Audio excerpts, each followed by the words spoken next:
Charles, welcome to Honor Cafe Hall of Heroes.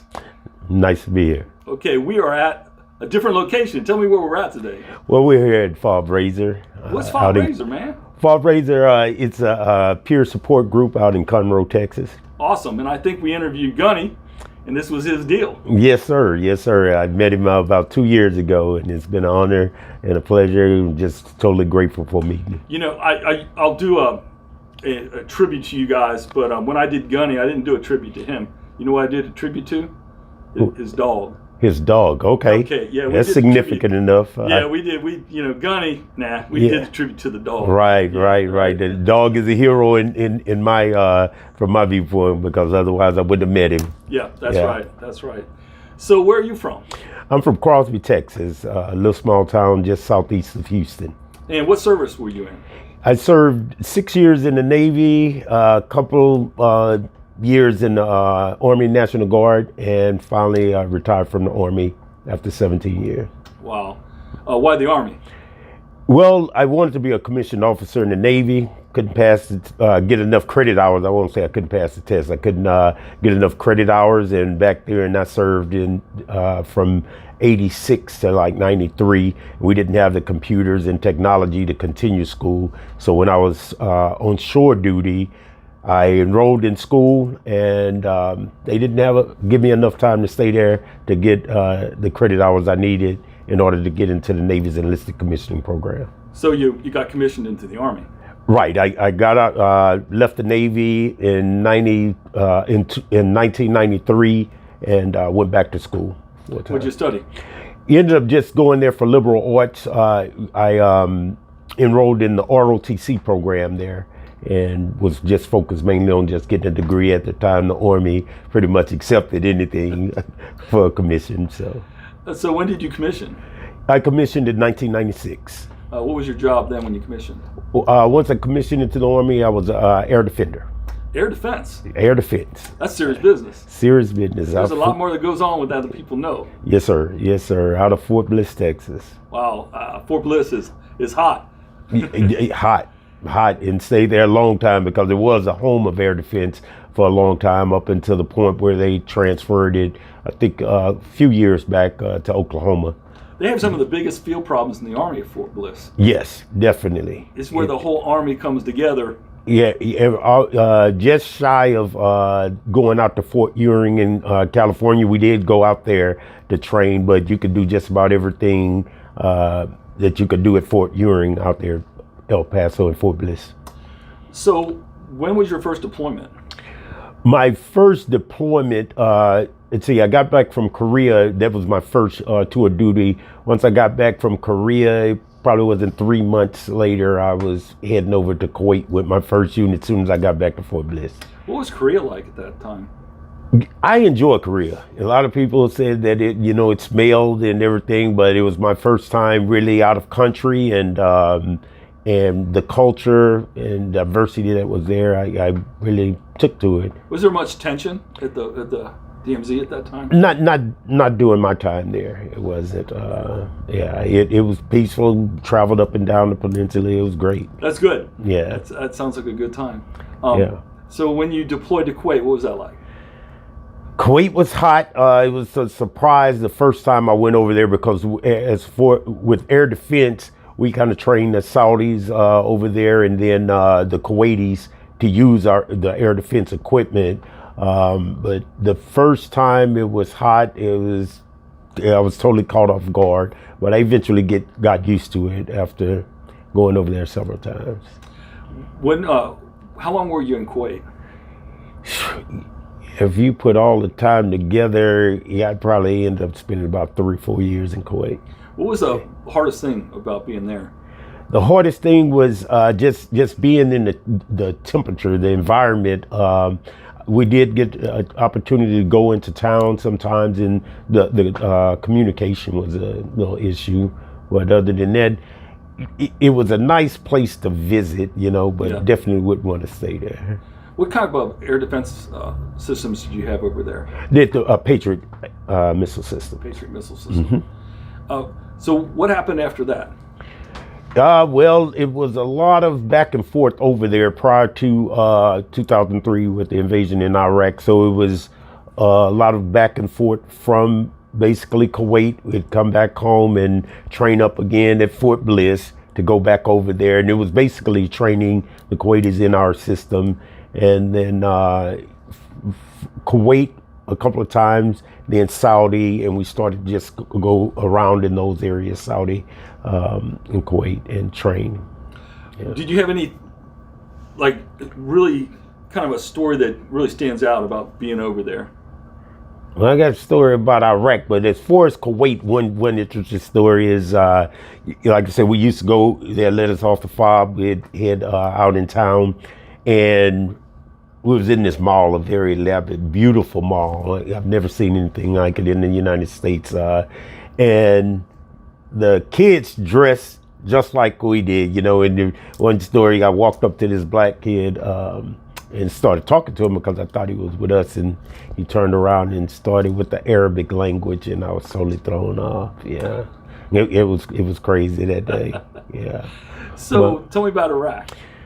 Now, Iraq, like I said, I served in the Navy for 6 years and got used to the creature comforts of it. And in 2003, we went into Iraq, and my commanders, they decided that we were going to go with 1st Mordiv. So we were chasing behind the Marines with all our Patriot systems, had 5 companies with us. So that's multiplying.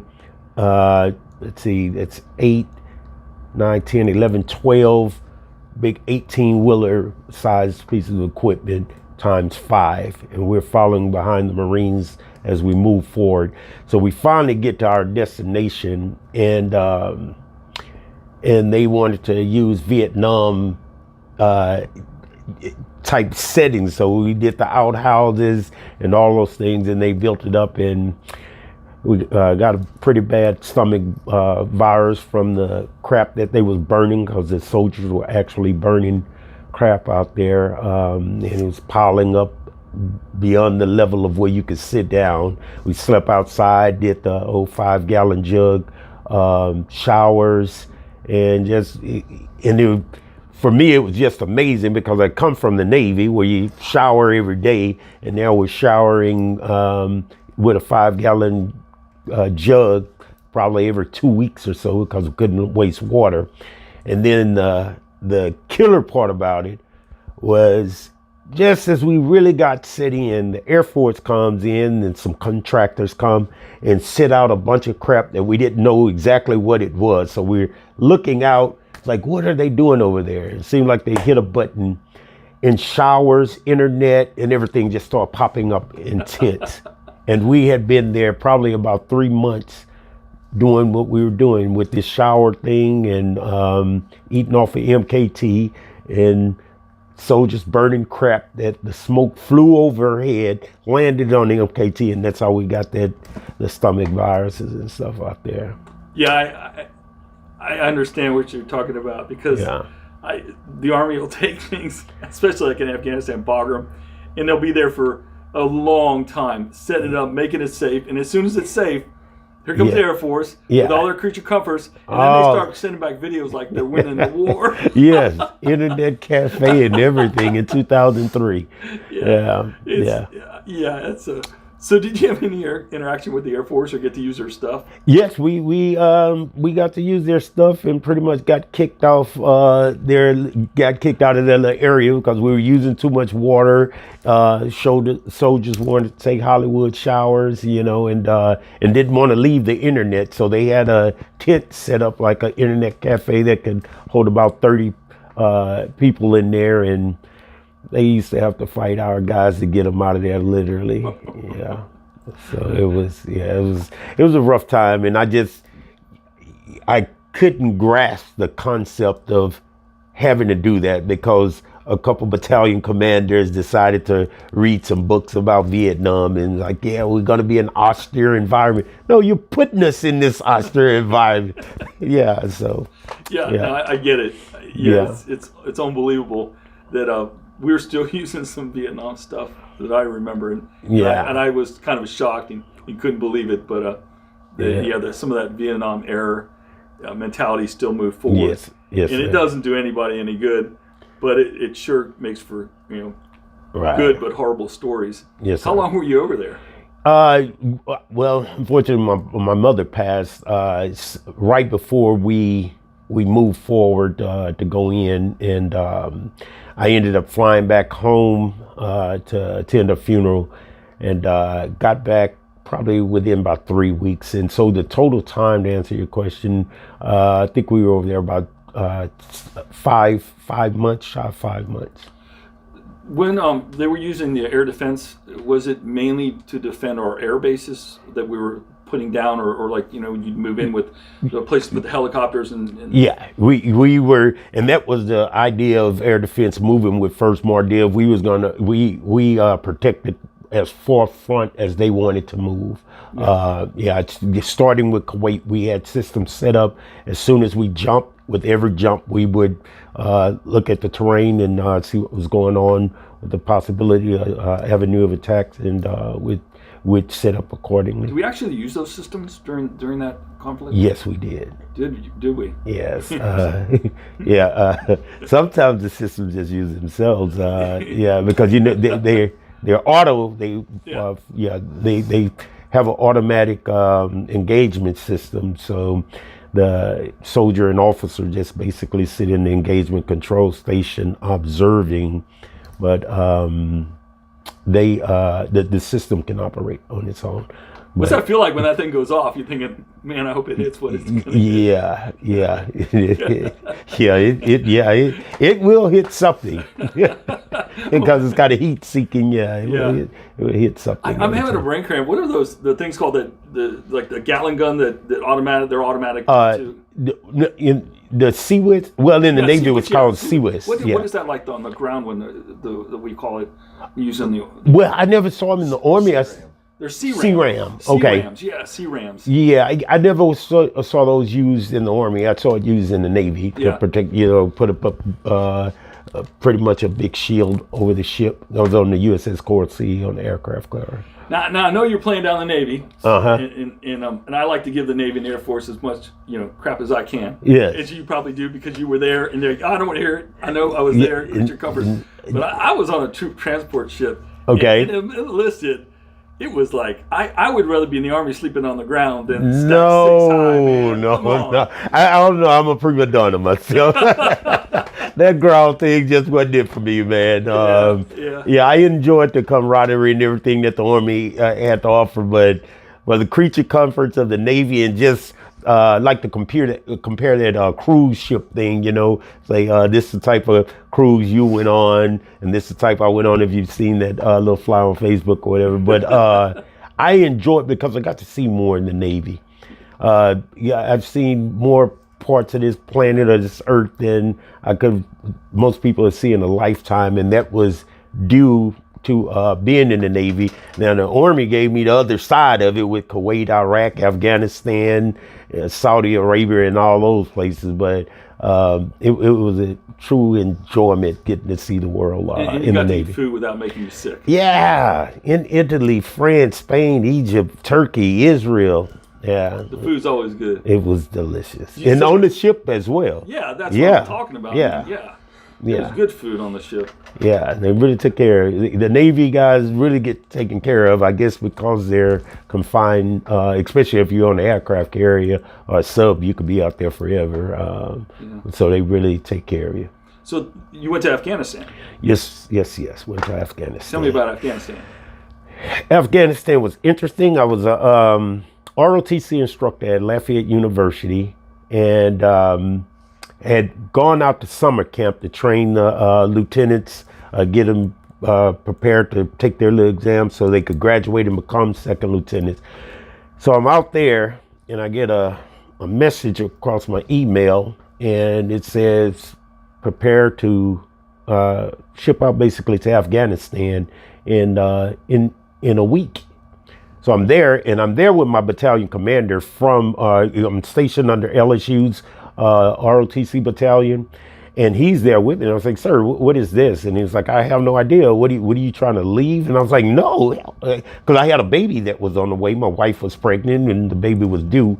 And come to find out, it was true. I called one of my friends from Air Defense who had gone into the S1 section. And I thought she was playing some type of joke on me because I had been there for a week in Fort Lewis, Washington. And those orders, it's like somebody's playing a trick on me, but they were real.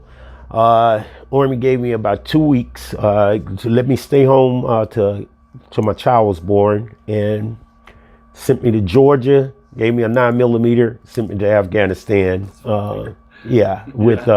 With a buddy of mine who didn't make it back, a guy that was teaching out in Louisiana, and it was at 2 weeks training. We went over as individual augmentees, got over there, got assigned with a National Guard unit, people that we didn't know. And he ended up going down range and was cool about it because he was about to get out. We had just talked when we were on the plane going over there, and he was talking about his daughter graduating and everything. And he went down range, and he ended up in one of the turrets, and he didn't make it back. It's hard, especially people that don't realize the National Guard deploys, but they really do. Yes. And they deploy a lot. And I've talked to so many young people that said, well, I don't have to worry about it. I'm going to the National Guard. And I try to tell them, you may have a higher chance of deploying than some people on active duty. Yes. And then they're just in college one day, and next thing you know, they're deployed in some place like Afghanistan. And I started out in Kabul. I was there, and I was just an L&O up there, bringing guys in, shipping them down range and stuff like that. But got bumped heads with one of the National Guard guys and ended up getting sent down range, and was basically doing the same thing. But down in when I was sent down range in Herat, Afghanistan, there were more reservists and National Guards from all branches, the Navy, there was a couple of Air Force guys, and they were downrange as well. So Herat is one place I wanted to visit, but I didn't get to. Not that it was nice, but that was Herat at one time, they say, had the biggest library in the world, and it was the trading center, and the Soviets carpet bombed it and destroyed it, destroyed everything. All the antiquities, the history there. Yeah. What was left when you were there in Herat? Didn't go in town too much, but there was an airport there that we pretty much lived near, and did all the provisions for shipping people out and getting supplies in and everything. But it looked like an average city of that area, you know, the people that we did come in contact with, but once again, wouldn't want to live there. Yeah. Not anymore. And that was the type of place.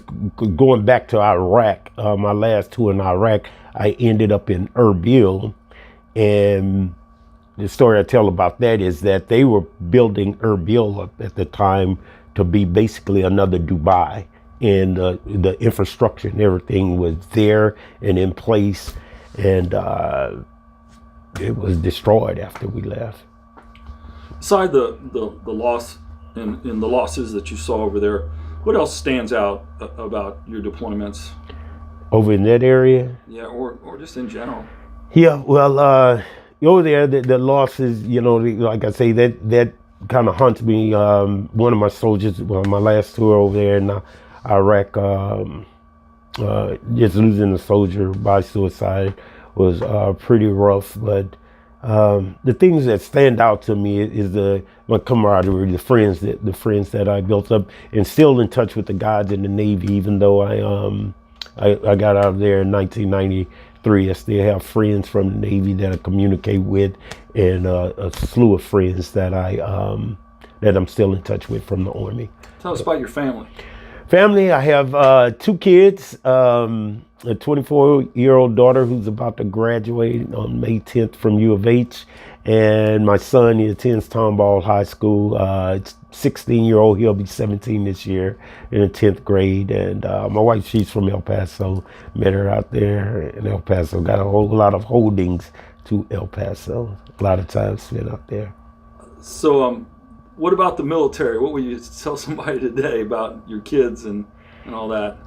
I tell them it was a challenge. The deployments, especially with my daughter, she spent almost half her life while I was in, and it's a lot of missed times, and just trying to grab hold to that. And I'm still even working on that today. A lot of lost time that I lost being separated from them. All right, guys. So one rule we have on this channel is that nobody is ever left alone. So at the end of the interview, we never let anybody sitting alone. Yes, sir. And you're here next to the Gunny. The Gunny. Is telling his great story.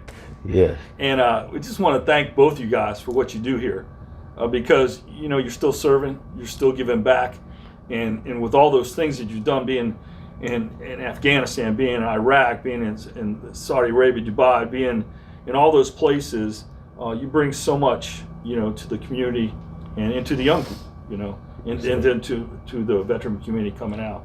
So we appreciate what you guys do, and thank you for being on our Cafe Hall of Heroes. Thank you. Appreciate it. One team, one fight. Cool.